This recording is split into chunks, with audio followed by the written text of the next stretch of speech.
Hello friends, welcome back to my new video. তো আজকে কিন্তু রবিবার 10 তারিখ, মানে 10ই আগস্ট। তো আমার হাজব্যান্ডের বার্থডে যেহেতু 9ই আগস্ট শনিবার ছিল, শনিবার আমরা ভেজ খাই, তো সেদিন ভেজ খাওয়া হয়েছিল বলে আমার হাজব্যান্ড বলল যে রবিবার আছে, সেদিন তো ননভেজ খাওয়াই যেতে পারে। তো সেই জন্য আমরা ননভেজ খাওয়ার জন্য কিন্তু আজকে বেরিয়ে পড়েছি একটা রেস্টুরেন্টের উদ্দেশ্যে। তো সেটা আমি আগে একবার গিয়েছিলাম, আর আজকে নিয়ে সেকেন্ড টাইম। আমার কোচবিহার থেকে আমার দেওর আর আমার পিসির ছেলে অনি, মানে ভাই, দুজনে কিন্তু এসেছে। তো সবাই মিলে আজকে চলে এসেছি ডিনার করার জন্য। প্রচণ্ড বৃষ্টি হচ্ছিল, তো বৃষ্টির জন্য রিসোর্ট একদম ফাঁকা ছিল। এখানে দেখতেই পাচ্ছ প্রচণ্ড বৃষ্টি। আমরা এখানে এসেই দাঁড়িয়েছিলাম, আমরা মানে একটু যে ঘোরাঘুরি করে দেখবো রিসোর্টটা। এটা একটা রিসোর্ট কিন্তু ভীষণ সুন্দর, তো সেটাই তোমাদের ঘুরে দেখাচ্ছি। কিন্তু আমরা পুরোটা ঘুরে দেখতে পারি না, তোমাদেরকেও পুরোটা দেখাতে পারলাম না, যতটুকু পারলাম দেখাচ্ছি। খুব সুন্দর জায়গা, ভীষণ সুন্দর। আমাদের যেতে যেতে অনেক রাত হয়ে গেছিলো, কোনো লোকজন কেউ ছিল না। এত বৃষ্টি, লোকজন কী বা আসবে এত বৃষ্টিতে। আর এটা একদম ফরেস্টের ভেতরে, তো তো সেই জন্য খুব তাড়াতাড়ি এখানে মানে লোকজন চলে যায়, খুব বেশি রাত পর্যন্ত এখানে লোকজন থাকে না। কিন্তু আমাদের আসতে অনেক রাত হয়ে গেছিলো, 10টা বেজে গেছিলো আমাদের আস্তে আস্তে এখানে। তো সেই জন্য একদম ফাঁকা ছিল, তার উপরে বৃষ্টিও ছিল। তো এই দেখো ভেতরের ভিউটা এইরকম, পুরো ফাঁকা একদম, আমরাই শুধু ছিলাম। তো খুব সুন্দর রিসোর্টটা, তোমরা দেখো।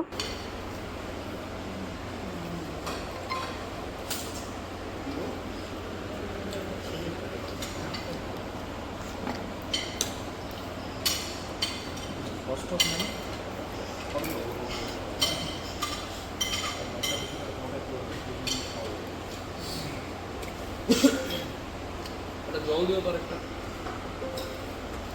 জল।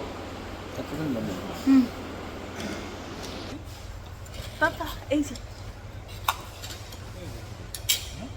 ও কি সুন্দর করে তাকিয়ে আছে, শোনো কি সুন্দর তাকিয়ে আছে বাবা।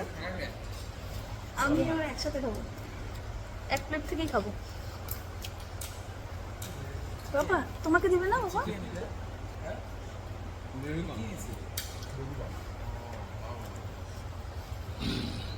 বেবি কর্ন,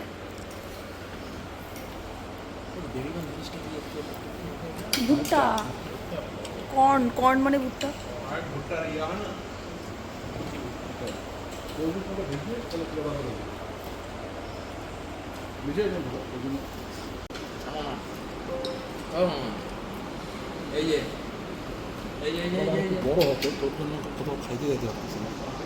এখানে আমি প্রথম যেবার এসেছিলাম সেটা একজনের বার্থডে ছিল, বার্থডে পার্টিতে এসেছিলাম। তো সেদিনও আমি পুরো ঘুরে দেখতে পারিনি রিসোর্টটা, কারণ বেবি তখন আমার আরও ছোট ছিল।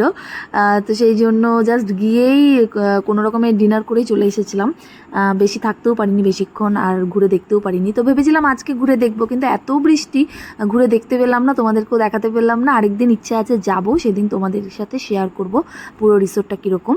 কিন্তু এখানকার রান্না না বললেই নয়, এত টেস্টি। সেদিন খুব ভালো লেগেছিল রান্নাগুলো, সেই কারণেই কিন্তু আজকে এখানে আসা।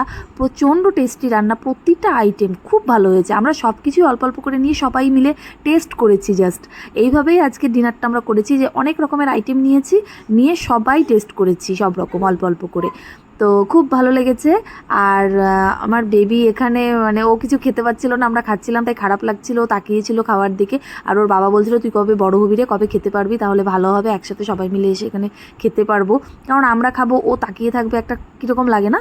তো যাই হোক, এইভাবেই ডিনারটা সারলাম আমরা। প্রচণ্ড টেস্টি রান্না, এখানে আমি 10-এর মধ্যে 9 তো দেবই, এত ভালো রান্না এখানকার। তো এই যে এখন চাউমিন, মিক্সড চাউমিন নিয়েছিলাম, তো সেটা খাচ্ছি। আর স্টার্টার অনেক কিছু নিয়েছিলাম, অল্প অল্প করে সব কিছু টেস্ট করেছি। কয়েকটা তো আমি ভিডিও নিতেও পারিনি। আর মেন কোর্সে যা ছিল সব আমরা খেয়ে শেষ করতে পারিনি, অনেক কিছু আমাদের নষ্ট হয়েছে, কারণ এগুলো খেতে খেতে আমাদের পেট ভরে গেছিলো। যাই হোক, সব কিছু মিলে পরিবেশ, এখানকার ওনাদের ব্যবহার, রান্নাবান্না, সব কিছু মিলে দারুণ, খুব ভালো লেগেছে আমার। ইচ্ছে আছে আরেকবার যাব, তখন তোমাদের সাথে শেয়ার নিশ্চয়ই করব। তো যাই হোক, এই যে দেখতে থাকো, আর তোমাদের কীরকম লাগলো ভিডিওটা অবশ্যই কিন্তু কমেন্ট করে জানিও। তোমরা অনেকেই ভিউ করো, দেখো, কিন্তু কেউ কমেন্টস করো না। তো প্লিজ সবাই কমেন্টস করো, কিছু অন্তত লিখো, ভালো লাগলো খারাপ লাগলো যাই ইচ্ছে তোমাদের তাই লেখো, আর একটা লাইক করে দিও অবশ্যই। যাই হোক, এটাই বলার। দেখতে থাকো। এবার আমাদের খাওয়া কমপ্লিট হয়নি, আমার বেবির খিদে পেয়ে গেছিলো, তো ওর জন্য তো আমি খাবার নিয়েই গেছিলাম। তো এই যে খাওয়াচ্ছি ওকে, তারপরে আবার আমিও খাবো। আমাদের খাওয়া এখনও কমপ্লিট হয়নি, ওকে খাইয়ে তারপরে আবার আমরা খাবো।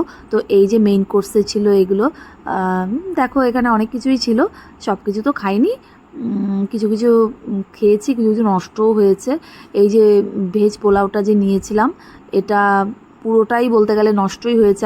আমি জাস্ট একটুখানি খেয়েছি, আর কেউ নেয়নি এখান থেকে। চিকেনটাও একটু নষ্টই হয়েছে, খারাপ লাগছিল, কিন্তু কিছু করার নেই। এত খেয়ে সবার পেট ভরে গেছিলো, কেউ আর খেতে পাচ্ছিল না।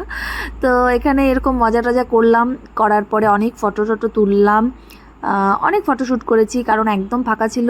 এমন না যে লজ্জা লাগছিল যে এ দেখছে সে দেখছে, সেরকম কোনো ব্যাপার ছিল না, পুরো ফাঁকা ছিল, শুধু আমরাই ছিলাম। তো সেই কারণে একদম মন ভরে ফটো তুলে নিয়েছি সবাই।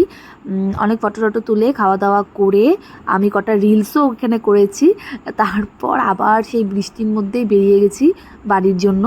আর আমাদের এখান থেকে বেরোতে বেরোতে কিন্তু রাত 11:30 এরকম হয়ে গেছিলো। বাড়ি পৌঁছতে পৌঁছতে 12টা বেজে গেছিলো, আর পুরো বৃষ্টি চলছিল। কারণ আমাদের এখানে কদিন থেকে বৃষ্টি হচ্ছে প্রচণ্ড। সন্ধ্যাবেলা থেকে বৃষ্টি শুরু হয়েছে, পুরো রাত বৃষ্টি হয়েছে, এত বৃষ্টি। খুব বেশি দিন থেকে বৃষ্টি হচ্ছে না এখানে, পুরো যে বর্ষা গেল বৃষ্টি হয়নি, এই কদিন থেকে একটু বৃষ্টিটা বেশি হচ্ছে। তো যারা যারা দেখছো, কাদের ওখানে বৃষ্টি হচ্ছে খুব, আমাকে কমেন্টস করে জানিও তো। আমাদের এখানে কিন্তু এবারে খুব বেশি বৃষ্টি হয়নি, এই 2-3 দিন থেকে বৃষ্টি শুরু হয়েছে। বেশ ওয়েদারটাও ঠান্ডা ঠান্ডা হয়েছে, ভালোই লাগছে। বৃষ্টি হলে তো আমার ভালোই লাগে, জানোই, অনেকে আমার আগের ভিডিওতেও দেখেছো। তো এই দেখো আমার প্লেটে এখন পোলাও দিচ্ছে, ওই আমি যতটুকু খেয়েছি এতটুকুই, আর বাকি পোলাওটাই নষ্ট হয়েছে। আমরা প্যাক করেও নিয়ে আসিনি, এটা ভুল হয়ে গেছে, আমাদের প্যাক করে নিয়ে আসা উচিত ছিল। এতগুলো পোলাও ওখানে ফেলে আসাটা ঠিক হয়নি, নষ্ট করাটা ঠিক না, খাবার নষ্ট করতে আমার ভালো লাগে না। তো যাই হোক, আমাদের মনেও ছিল না, এত রাত হয়ে গেছিলো। এই দেখো খাওয়া দাওয়া কমপ্লিট, এবার আমি এখানে কিন্তু রিল বানাচ্ছি, সেটারই ছোটো ছোটো ক্লিপ তোমাদের সাথে শেয়ার করলাম। রিলগুলোও তোমরা দেখতে পেয়ে যাবে আমার আরেকটা যে চ্যানেল আছে, সোমা শর্টস, ওখানে। তো এই রিল টিল করে এই দেখো একটু হাঁটাহাঁটি করছিলাম ছেলেকে নিয়ে। আর আসার পরে ছেলে ঘুমিয়ে পড়েছিল, মানে ও গাড়িতেই ঘুমিয়ে পড়েছিল, কিছুক্ষণ ঘুমিয়েছিল, তারপরে ও জেগে গেছে, আর ঘুমোয়নি, তারপরে জেগেই ছিল। এই যে ওর সাথেও অনেক ফটো তুলেছি, আর এই জায়গাটা দেখছিলাম, কিন্তু তখনও বৃষ্টি হচ্ছিলো। আমি ওই সুইমিং পুল পেছনে দেখতে পাচ্ছ, ওটা সামনে যেতে পারিনি, আমার খুব ইচ্ছে ছিল সুইমিং পুলের ওখানে গিয়ে একটু রিলস টিলস বানাবো, কিন্তু বৃষ্টি হচ্ছিলো, তো সেই জন্য আর সুইমিং পুলের ওখানে যাইনি। এখানে শেড আছে যেহেতু, এখানে একটু হাঁটাহাঁটি করছিলাম, জায়গাটা একটু দেখছিলাম, ছেলেকেও দেখাচ্ছিলাম। খুব সুন্দর জায়গা এটা, যারা যারা আশেপাশে আছো আসতে পারো, এটা মাদারিহাটের এখানে এই রিসোর্টটা খুব সুন্দর। তোমাদের আমি নামটা দেখালামই, ভিডিও করেই দেখিয়ে দিয়েছি। তো চলো কমেন্টস করে জানিও কীরকম লাগলো। আজকের মতন সকলকে টাটা, সবাই ভালো থেকো।